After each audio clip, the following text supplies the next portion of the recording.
On the night of February 8th to the 9th of February, in 1855, there's a heavy snowfall.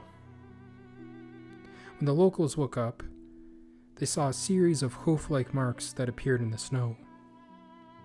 These footprints, most of which measured about 4 inches long, 3 inches across, and between 8 to 16 inches apart, and mostly in a single file, were reported from about 30 locations across Devon and a couple in Dorset in England. It was estimated that the total distance of the tracks amounted to between 40 and 100 miles, 60 to about 160 kilometers.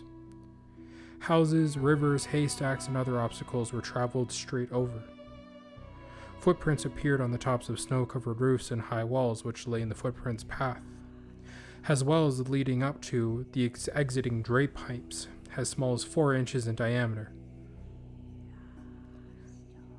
Someone was quoted as saying, "It appears on Thursday night last, there was a very heavy snowfall in the neighborhood of Exeter on the south of Devon. On the following morning, the inhabitants of the above towns were surprised at discovering the footmarks of some strange and mysterious animal that endowed with the power of ubiquity, as the footprints were to be seen in all kinds of unaccountable places. On the tops of houses and narrow walls, and gardens and courtyards enclosed by high walls and palings, as well in open fields. The superstitious go so far as to believe that they marks of Satan himself, and that great excitement has been produced among all classes may be judged from the fact that the subject has been decanted on from the pooplet. The impressions of the foot closely resembled that of a donkey's shoe, and measured from 1.5 inches to 2.5 inches across. Here and there it appeared as if cloven, but in generality of the steps, the shoe was continuous, and from the snow in the center remained entirely, merely showing the outer crest of the foot. It must have been concave. The area in which the prints appeared extended from Exmouth up to Topsham, and across the Exe estuary to Dawlish and to Taganmouth. An article published in Nortray's Inquiries during the 1890s stated that the footprints also appeared further afield as far as south as Totnes and Torquay, and there were other reports as prints as far away as Weymouth. Some of the theories that many of the explanations have been made for the incidents, and some investigators are skeptical that the tracks really extended for more than 100 miles, arguing that no one would have been able to follow their entire course in a single day. Another reason for skepticism, as Joel Nichol indicates, is that the eyewitness description of the footprints varied from person to person. In his 14 Studies article, Mike Dash concluded that there was no source for the hoof marks. Some of the tracks were probably hoaxes, some were made up by common quadrupeds, such as donkeys and ponies, and some by wood mice. He admitted, though, that these cannot explain all the reported marks, and the mystery remains. Author Geoffrey Jeffrey, suggested that an experimental balloon released by mistake from Devonport Dockyard had left the mysterious tracks by the trail, 2 shackles on the end of its mooring ropes. His source was a local man, Major Carter, whose grandfather had worked at the Devonport at the time. Carter claimed that the incident had been quieted because the balloon also wrecked a number of the conservatory's greenhouses and windows before finally descending to earth on Honiton. Well, this could explain the shape of the prints, and skeptics have been questioned whether the balloon could travel such a random zigzag course without its trailing ropes and shackles becoming caught in a tree or some similar obstruction.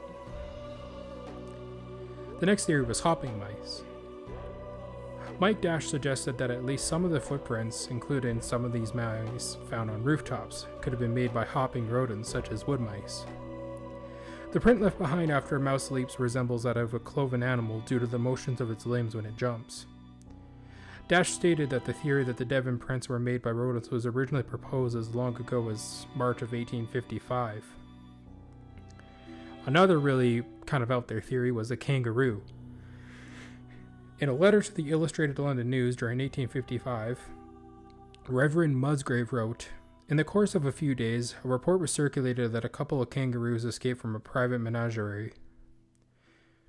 It seems, though, that nobody asserted whether the kangaroos had escaped, nor how they could have crossed the Exe estuary, and Musgrave himself said that invented this story to distract his parishioners' concerns about a desert from the devil. I found a very apt opportunity to mention the name of the kangaroo. In allusion to the report then current, I currently do not pin my fate to that version of the mystery, but the state of the public mind of the villagers, dreading to go out after sunset, under the conviction that this was the devil's work, rendered it very desirable that a turn should be given to such a degraded and invited notion. And I was thankful that a kangaroo, to disperse ideas, so derogatory. Another incident that happened, or another theory, is that it was a badger. And he was arguing, one of the scientists was arguing that the animal, it leaves a footprint larger than what it was supposed to be from its size. The number of the footprints he suggested was indicative of the activity of several animals, because it is improbable that only one badger should have been awake and hungry, and added that the animal was a stealthy prowler and most active enduring in search of food. There's also been similar incidents throughout England, such as among the high mountains of the elevated district where Glenorchy, Glenlyon, and Glenouche are continuous. They have been met with several times during this and also the former winter upon the snow. The tracks of an animal seeing unknown at the present. How's it going, guys? It's Melodite63 here. So hopefully you guys enjoyed today's video. I had to put this one a bit hastily and a bit quickly because there's just a couple things going on right now in my personal life that I just need to deal with. I'm probably actually going to go ahead and record that video once this is uploaded and all that. That way you guys have a video that could be at least somewhat entertaining. So this one, this was requested, not this specific story, but one of my viewers requested that I did a story from England, and this one kind of poked in my mind, and I was like, hey, this one seems very interesting. So yeah, hopefully you guys enjoyed this one. And yeah, anyway, if you guys are new here, hit the notification button so you know when I upload. Like, comment, and subscribe. And I hope you guys have a very mellow day. I'll see you guys later.